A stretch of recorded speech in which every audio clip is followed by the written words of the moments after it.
Hello, dear friends. I am with you, Sofya Dorinskaya. I am a psychiatrist and the director of the Sofya Dorinskaya Medical Information Center. Today, I want to write another video about nutrition because after the video, the elementary cause of psychosis, there were a lot of questions. Then one of the questions is, why does a person eat meat and get sick? Or the next question, what do you eat yourself and how would you advise us to eat? Let's look today at the situations in everyday life that actually lead a person to vitamin deficiencies, hypovitaminosis, and to dystrophy of organs and tissues. And if a person does not take these situations into account in their life and does not adjust their diet accordingly, then even if in the generally accepted sense they eat well, this can still lead to various diseases. Hypovitaminosis and avitaminosis, as well as stress, these occur primarily during periods of stress. I already have a video on this topic. You can watch it. During periods of stress, the body accumulates and gathers all its strength to cope with this pressure.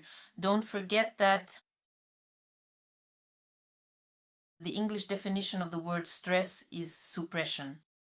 And stress is not only physical impacts, it includes illnesses, cold, physical exhaustion, and also psycho-emotional situations. For example, when a person is under pressure, like having a loan, getting calls from debt collectors, or some situation at home or at work, all of this falls under the definition of the word stress. Therefore, if you do not take into account that your body, that you yourself are currently experiencing stressful conditions and in no way support your body with higher quality care, in terms of nutrition, if you do not support it with vitamin and mineral supplements in any way, you may come out of stress in a state of illness, hypo or avitaminosis. The next reason, well, it's a kind of stress as well, is surgery. Lately, well, what can I say? They didn't really tell us this when I was studying, but back in the 1940s, our teachers, for example, Professor Lepsky, he used to say that during the period of preparation for surgery, it is absolutely necessary to increase vitamin nutrition. He said that a person needs to be given additional vitamin C and B group vitamins. B, what can you do right now? That is, you can drink various rosehip beverages, and for B group vitamins, for example, if you don't have money to buy any supplements, just take 1 or 2 teaspoons of any kind of yeast per day. They contain a large complex of vitamins of this very group. The next situations that absolutely must be taken into account, especially for residents of Russia, are the cold. These are long months when there is little sunlight, gray days.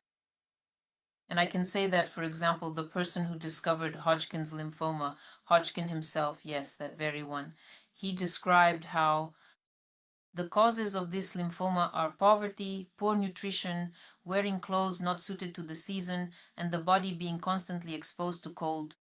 That is, even at home, a person does not get warm. Therefore, here you should also consider not only increasing the caloric content of your diet, specifically by adding things like lard, for example, to your meals, but you should also understand that you need to add foods that are nutritious as well. Valuable foods include meat, fish, caviar, and of course vegetables and fruits. As for vegetables and fruits, today in this video, I want to show you that even if you eat well from a generally accepted point of view, it still does not necessarily mean that you are guaranteeing or protecting yourself from vitamin deficiencies and deficiency diseases. So regarding vegetables and fruits, when they are prepared for winter and stored in warehouses, the vitamins in vegetables and fruits are destroyed. And the amount of vitamins found in potatoes or lemons or even in oranges at the moment they are harvested, and by the time they reach Russia in refrigerated containers, they are all froze. They are very frozen, and so over time, as the months of storage go by, the amount of vitamins decreases. Therefore, if you eat 2 oranges in the fall, the amount of vitamins may be 2 or even 3 times less than if you ate 2 oranges, for example, in March. You should also take this into account, and you should also plan your diet accordingly.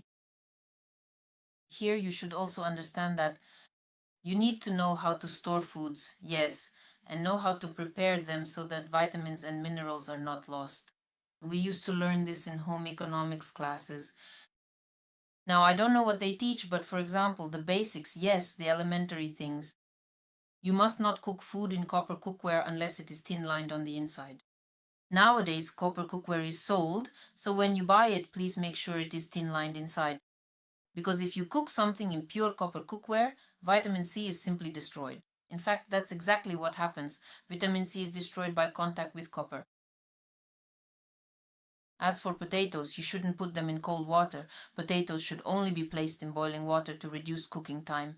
Vitamin C in potatoes is best preserved if you cook them in their skins, and so on.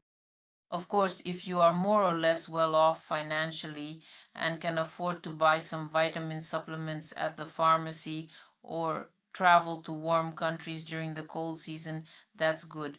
But people who have a modest diet need to pay attention to how they prepare their food.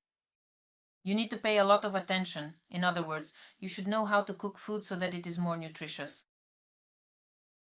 As I already mentioned, winter and spring are periods that, by their very nature, require you as a person to pay increased attention to vitamins, minerals, and nutrients, the nutrient content of your diet.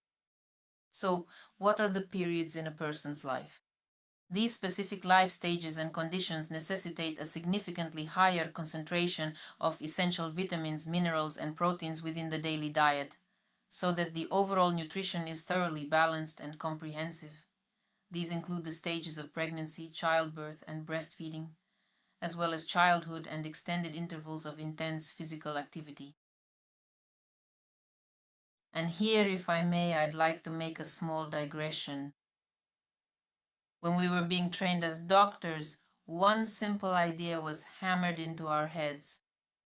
The prevention of various diseases is the absolutely most critical and fundamental element for ensuring the long-term health of a nation. And every single medical professional across all different clinical faculties knew that one of a doctor's primary duties is to carefully evaluate and determine a person's specific nutritional diet, a person's nutrition. There were always dietitians or dietitian nurses at every workplace. They were present in every kindergarten. Now, knowing and talking to people about how children are fed in kindergartens, guys, it's just terrible. You send your child there for the whole day, and the child is fed several times with some kind of porridge. And over the whole day, they give them some tiny, scrawny chicken. Chicken, as I say, chicken legs so small I don't even know if there's any meat left on it. But childhood is truly the period when a person needs a lot. The body is building itself, the person is growing. Let me tell you a true story. Why, to be honest, I'm not afraid to sit here and, I don't know, as long as I'm breathing, I'll keep telling everyone, eat and feed your children. Once I traveled to another country, Hungary, and we went to a restaurant with my family. It was autumn, and at the next table sat a family, a mother, a father, and 3 children. The children were about 6, 7, and 8 years old. So, as I understood it, they were celebrating September 1st or the start of the school year, something like that in Hungary. If you go to a restaurant here, the portions are very large. If you go, let me warn you against ordering both a starter and a main course because it's impossible to eat it all. If they bring you soup, it's like a whole basin just for one person. If you order meat, they serve it on platters, basically trays, and that's for one person. So you'll have a side dish here, a heap of meat, a pile of salad, and that's on top of the fact that, God forbid, you also ordered a salad separately. So I see. How do they serve this family to each person? Each one gets a huge tray like this. There aren't any plates, they just pile the food right onto the tray. The trays are metal, enameled, really beautiful ones. And there, just imagine a child of 6, 7, or 8 years old. They put one in front of each child. A huge dish like this with 2/3 of it covered in meat, some potatoes somewhere, I think, and something like a salad. So I'm sitting there and I decided to watch because honestly I was shocked. I thought, how do the parents order like this? I thought maybe they're going to take it home because a child can't eat all that. Guys, each of those kids devoured the entire tray. They ate all the meat and they ate all the potatoes too. And I saw those kids barely able to sliding off their chairs, and the three of them quietly went over under some little fir tree, chatted, and waited for their parents. And honestly, that's when I realized what quiet children are, what well-behaved children are, and what children who don't bother adults are like. They're children who are full. I saw those kids, and let me show you now. They were like this. They were saying something to each other, and it felt like if you brought them a little bed right then, they would just fall onto it, and all three of them would fall asleep just like that. Children will eat meat, children will eat the food you give them. Children need to be fed. Pregnant women need to be fed, teenage girls need to be fed. I'll tell you why in a moment. Next, so I've told you which periods in a person's life require increased nutrition, right? And that's because the body's consumption is higher during those times. And in general, attention to the vitamin and mineral content of food is the next important thing, because a lack of these can lead to severe hypo and avitaminosis and to serious tissue dystrophies. Even if you try to eat more or less properly, gastrointestinal diseases can still be an issue. This means you may be forced to exclude certain foods or to follow therapeutic diets. All of this leads to the body suffering, as it doesn't receive the nutrients it needs. And if you have any gastrointestinal diseases, I can recommend that during periods of remission, you add that very nicotinic acid at a dose of 50 milligrams per day to your diet. If you don't like the flushing effect, you can split the tablet in half. We had a case where a woman came to us who had been vomiting for several weeks and couldn't eat anything. Naturally, she came to us in a state of shock, not knowing what to do. I referred her for every possible examination because such vomiting can be a sign of a brain tumor. She said she went, but nothing was found. But she couldn't eat. I asked her, "Are you able to keep down any amount of food?" She said, "Yes, if I eat literally a tablespoon of something, I swallow it, sit there, but then I have to eat like that all day long." I said, "Okay, so is that how you eat?" "All day long." "But in that spoonful." You divide the nicotinic acid literally into tiny grains and put a grain into that spoonful, eat it, and then after 15 minutes, when you can eat the next spoonful, you put another grain of nicotinic acid in, and that's how she ate all day long. Those 50 milligrams of nicotinic acid, grain by grain, were added to a spoonful of that liquid food that I could tolerate. I was able to keep it down and I didn't vomit afterwards. I can tell you that after a few days, this woman started to improve. Her vomiting stopped on the second day. After 3 days, she reported that everything was already fine. And so, a week later, just as she had planned, she returned to work. This was a real case, I'm telling you about it. So why specifically nicotinic acid? Because it is precisely with a deficiency of nicotinic acid that intestinal damage occurs. Therefore, this is like an entry point. It's a foundation that you need to know. If something is happening with the gastrointestinal tract, if there are any diseases, you should add nicotinic acid to your diet.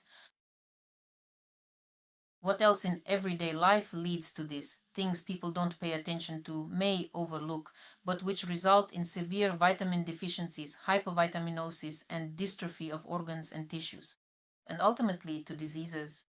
These are poisonings, various kinds. And first and foremost, of course, narcotic poisonings.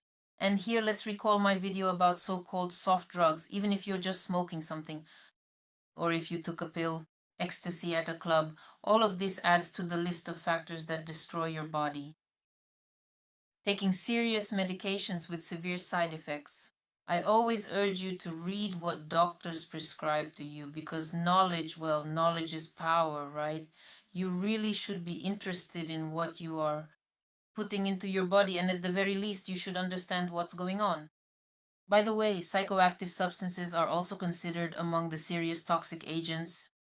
All psychocorrectors, absolutely all psychoactive substances, regardless of whether they are prescribed by a doctor or not.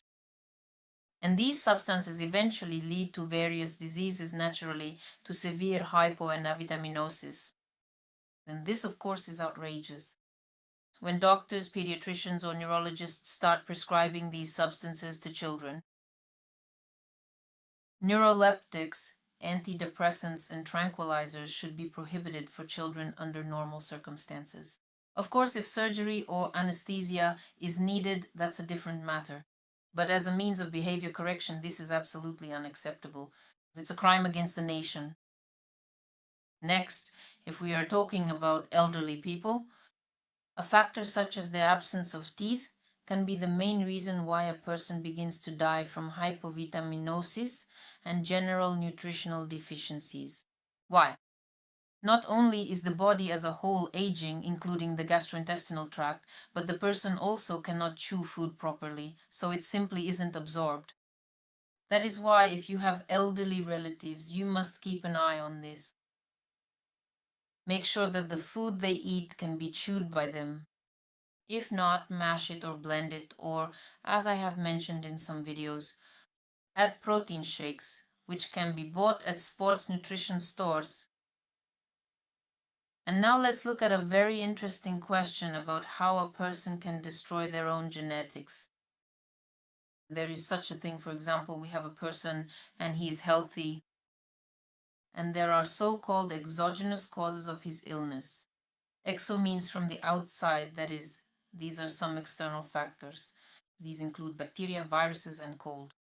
They also include injuries and basically anything at all. So we have a healthy person and there are exogenous factors that can cause them to become ill. Again, poor nutrition is by and large also an exogenous factor. That is, the body itself was healthy to begin with. But then such a person lives their life, for example, a young woman. And she, well, when she's with friends, she drinks alcohol. She might also use drugs. She goes on diets. All of these are exogenous factors for her, yes. At some point, something starts to hurt. But her body is strong. As a child, she was well fed. Overall, she lived well, let's say. Let's put it this way. In a good environment, she has strong genetics, but these exogenous factors are affecting her. And this same woman then became pregnant. And now the tiny child that is currently developing deep inside her, for this child, the exogenous factors that were once exogenous for his mother now become his own endogenous factors. In other words, what this means is that this child begins to develop under problematic conditions, under toxic poisoning, dystrophy, vitamin deficiencies, and attacks from viruses and bacteria that he cannot cope with. And for him, these destructive changes become genetically embedded. That is precisely why, for example, drug addicts often have children born with deformities. The person who gave birth to the child did not have genetic deformities themselves, but they still gave birth to such a child. Why is the child deformed? Because their genetic code was damaged, and so was the child's. These exogenous factors became endogenous for the child. And this child is born already sick, already weakened, already with vitamin deficiencies, possibly even with toxic poisoning from the start, and as people say, is genetically predisposed to drug addiction and alcoholism. It's no secret that sometimes the children of drug addicts are born, and doctors observe withdrawal symptoms in the newborn, as if the child was, so to speak, using drugs while still in the mother's womb. And for the child, this already becomes an endogenous factor, meaning it becomes part of their very nature. Born sick, and naturally, for the next generation, this will already be the case because the child will grow up. There's still the question of whether the family will be able to compensate for this, to feed, to treat, and so on, and also how they will raise this child. And thus, this genetic breakdown continues within the family line, and eventually the lineage dies out. What I want to say is, are we not the architects of our own happiness? And if you don't want your family line to end, if you don't want your children to be sick, if you, grandmothers, don't want your grandchildren to be the last people who will end your family line, if our society truly wants to continue to thrive and exist for generations to come, then we must find a way to feed our entire population. We must feed our women, we must feed our growing children, and we must feed our men so that they have the necessary strength. so that the external environmental factors that everyone encounters in life do not eventually turn into internal endogenous factors for their children. Do you truly understand the gravity of this situation? You cannot take psychoactive drugs just like that, unless you are about to have surgery or your psychosis is of such a nature that you are about to jump out of a 15th floor window and you need to be calmed down somehow. If you are in a bad mood, if you are depressed, if you are ill, go to the doctor and treat the underlying disease. I urge you not to take antidepressants, neuroleptics, or tranquilizers just because you are depressed. By doing so, you are destroying your own lineage. You are, of course, harming your own health, but you are also fundamentally destroying your family's lineage at the genetic level. And if we are talking about the population of Russia as a whole, about the nation, then as a nation we will degenerate. By the way, regarding this danger, it's no secret. There are orders from the Ministry of Health from 2011 or 2012, I believe, which simplified the procedure for prescribing psychoactive substances, and in 2012, in our country, the Ministry of Health issued an order that children from the age of 1 must be examined by a psychiatrist. It's no secret to anyone that nowadays children are prescribed neuroleptics, and people even talk about how children will supposedly thrive on neuroleptics. This is actually a war against the nation because it is the narcotization of the population. Why is narcotization dangerous? Because the population will begin to degenerate. As I already said, exogenous factors become endogenous for the next generation. How should one eat? You ask me, please tell us how you eat. My friends, for example, you eat very well, you eat liver, you eat meat, you have a good meal, you come home and you think, well, probably I won't eat in the evening anyway because, weight and all that stuff about beauty and so on.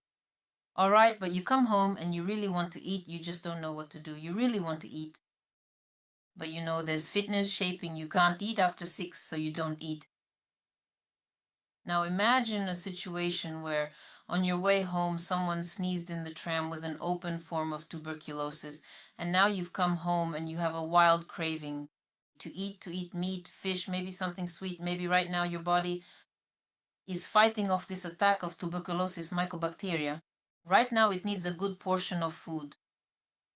But you, not understanding or recognizing this situation, deprived it of that. If in general your life history is such that your body is healthy, most likely your body will cope, but you will feel unwell and you might even have to take sick leave. I just want to say this. No one can know why you want one thing or another right now. Why do you want to lie down right now? It's just an overwhelming desire. Why do you want to eat, I don't know, a portion of liver or a portion of fish right now? Listen to your body. Perhaps right now your body is dealing with some serious thing, a serious attack on you. And you should really listen closely to your body, and you should always give it exactly what it needs. So does some kind of eating regimen exist? Yes, most likely there are eating regimens. But I can speak for myself that I make sure that I have protein in every meal. Of course, I take my own multivitamin and mineral regimen. I eat absolutely everything I want. I eat vegetables and fruits. Honestly, whatever comes to my mind, that's what I eat.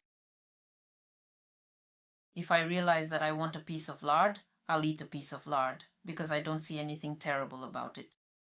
You need to understand that your body needs physical activity. But you should also understand that if you spend 2 hours if you spend 2 hours in a freezing tram, then most likely for today, your body has already exhausted its physical activity resources. You need to rest, have something hot, eat well, and go to bed. Rest, you see, is impossible because life is diverse, life is full of twists and turns, even if you don't see them. Our body is subjected to various attacks. It's impossible to say that you must do it only this way and no other. You can outline some principles, but in fact, in every video about nutrition, I tell you these principles. Don't starve yourself, never starve yourself. When people ask me how I feel about Orthodox fasting, I will answer that question. Religious fasting has absolutely nothing to do with medicine. Religious fasts are part of a religious doctrine, and this religious doctrine, this fast, is meant to lead to some kind of spiritual changes. They are not connected to medicine at all. They have nothing to do with biochemistry, nothing to do with physiology, nothing to do with hypo or avitaminosis. This is an entirely different field. So, how do I feel about religious fasts? I don't in any way. This is not a field of medicine at all.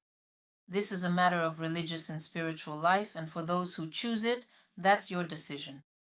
If it harms your health, then you have doctors, you have spiritual advisors. You should resolve these issues with them somehow. This is really a question, well, not for a psychiatrist, right? That's it. So it is important to be reasonable and practical and really pay close attention to the signals from your body. You should be smart about carefully managing and limiting those exogenous factors that can have a significant impact on your body. Don't take those drugs and don't take those antidepressants. If you're in a bad mood, honestly, just eat some chocolate instead. Really? Eat some chocolate. Go watch a good movie or something. If you really want to, have a bun.